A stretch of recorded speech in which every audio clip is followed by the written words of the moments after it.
Bismillahirrahmanirrahim. Assalamualaikum warahmatullahi wabarakatuh. Di sini saya dari kelompok 3 akan mempresentasikan Hobos negara kekuasaan sebagai Leviathan. Baiklah, di sini saya beranggotakan 3 orang,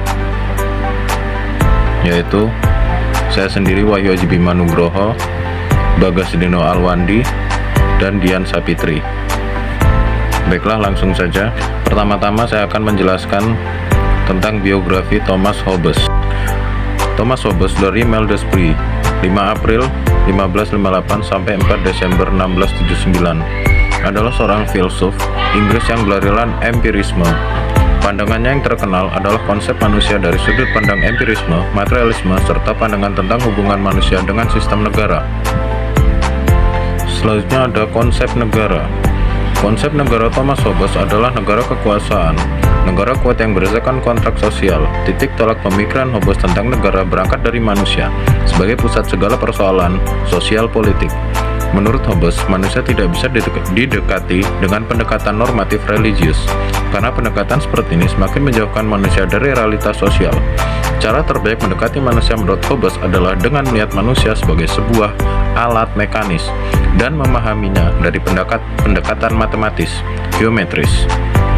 Tokoh pertama yang mempengaruhi pemikiran Hobbes ialah Francis Bacon, yang menyadarkan Hobbes akan pentingnya penggunaan nalar dan metode-metode eksperimental dalam dunia ilmu pengetahuan. Hobbes pun dipengaruhi gagasan politik oterisme Bacon. Hobbes adalah seorang rasionalisme, sementara Bacon seorang empiris. René Descartes juga mempengaruhi pemikiran Hobbes untuk berpikir bahwa geometri bisa membentuk suatu model pengetahuan sistematik ideal. Descartes pun mempengaruhi Hobbes dalam memandang manusia. Selanjutnya, Galileo Galilei yang berhasil memadukan ilmu pengetahuan teoritis dengan ilmu pengetahuan praktis dalam kajiannya. Konsep negara menurut Thomas Hobbes. Negara kekuasaan adalah yang pertama. Yang kedua, negara kuat yang berdasarkan kontak sosial. Yang ketiga, manusia sebagai pusat segala persoalan sosial politik. Yang keempat, manusia sebagai alat mekanis. Baiklah, presentasi akan dilanjutkan oleh teman saya, Dian. Di sini saya akan melanjutkan tentang yang pertama itu pemikiran Hobbes mengenai negara. Terdapat di dalam karya besarnya yang berjudul Leviathan adalah nama binatang di dalam mitologi Timur Tengah yang amat luas. Menurut Hobbes, manusia tidaklah bersifat sosial. Manusia hanya memiliki satu kecenderungan dalam dirinya, yaitu keinginan mempertahankan diri. Karena kecenderungan ini, manusia bersikap memusuhi dan mencurangi setiap manusia lain. Lalu yang kedua, di dalam sifat filsafat Hobbes, Leviathan merupakan simbol suatu sistem negara. Seperti Leviathan, negara haruslah berkuasa mutlak dan ditakuti oleh semua rakyatnya, karena hanya dengan cara inilah manusia dapat mengalami ketertiban dan kebahagiaan. Dalam konsep negara Leviathan ini, negara adalah pemilik kekuasaan absolut tanpa kontrol. Memang ada koridor yang bisa dibuat, yaitu melalui hukum. Namun hukum itu juga adalah produk penguasa, sehingga hukum pun bisa dimanipulasi oleh negara.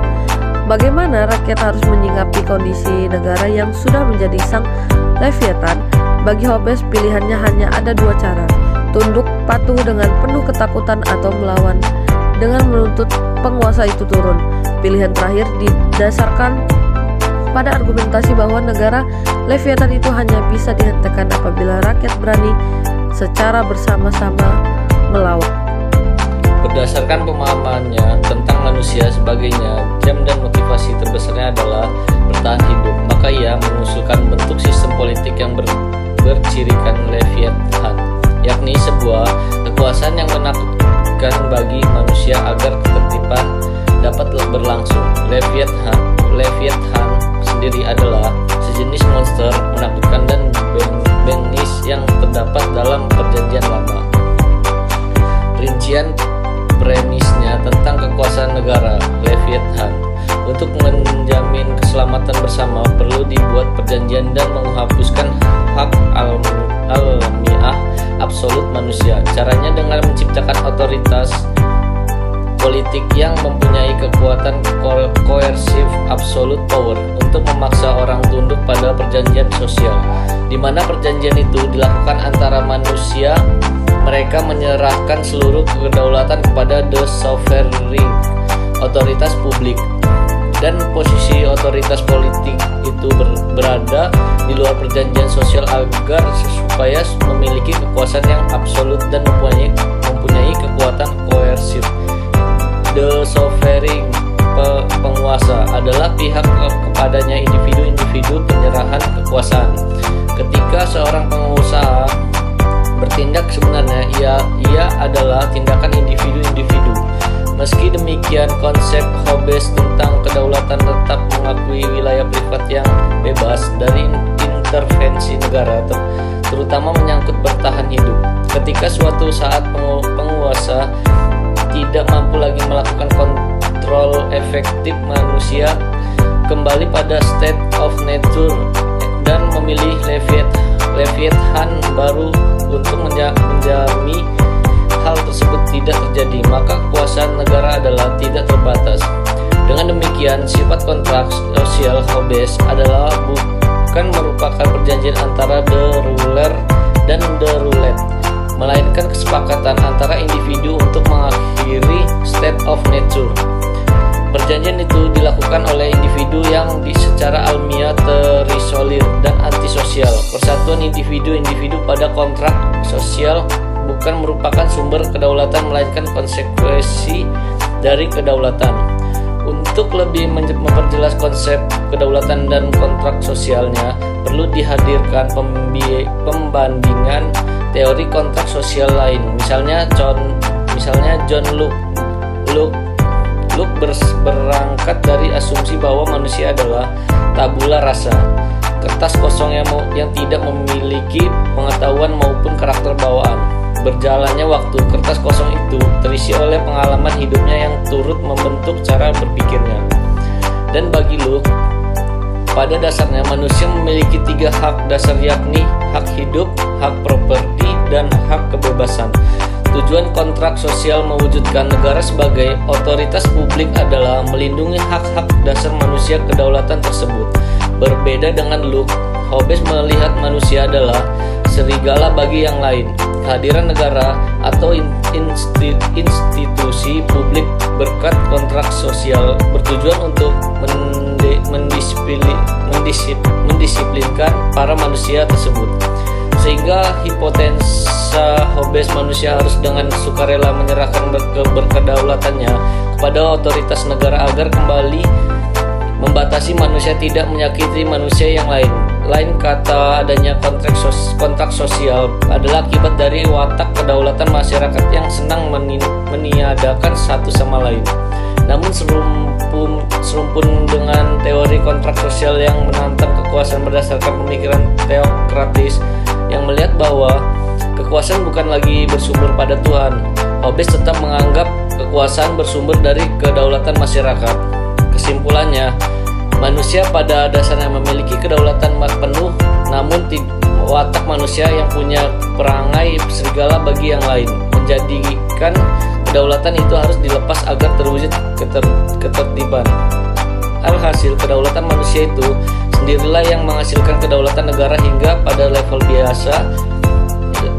bisa Hobbes memaksakan kehendaknya. Karena gagasan itulah Hobbes menyatakan lebih baik pemerintah yang tirani daripada pemerintah anarki.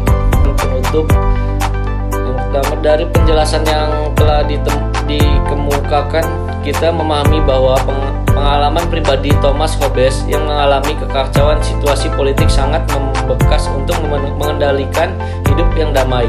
Akhirnya dia berusaha memahami manusia secara matematis dan menemukan bahwa tujuan besar manusia adalah bertahan hidup dan berkenan melakukan apa saja demi mencapai tujuan tersebut. Kedua, Hobbes kemudian menawarkan sistem politik yang bekerja layaknya Leviathan, sebuah monster yang menakutkan, negara yang memiliki kewenangan mutlak agar ketertiban sosial dan negara dapat terwujud berdasarkan human nature yang ia pahami. Ketiga, landas mendasar Hobbes tentang metode memandang manusia, homo nature. Layaknya mesin dan tidak punya perasaan ini sudah banyak mendapatkan kritik sebagaimana. Keempat, sebagaimana dikemukakan oleh Suseno bahwa Thomas Hobbes seakan-akan memandang semua warga negara hanya sebagai mekanisme yang perlu ditentramkan. Sekian dari presentasi kami. Assalamualaikum warahmatullahi wabarakatuh.